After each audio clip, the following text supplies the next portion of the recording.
Chân tay phối hợp vào con.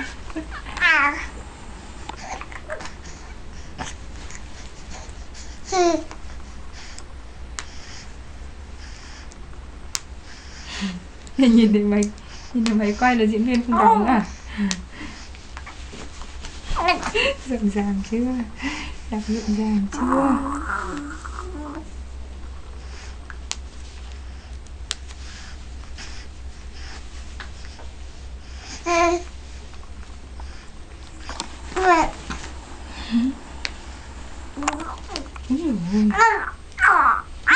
Úi dồi ôi, khiếp chưa?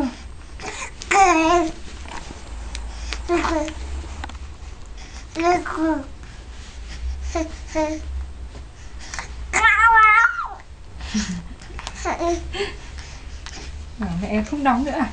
Thế con bảo mẹ không đóng nữa à?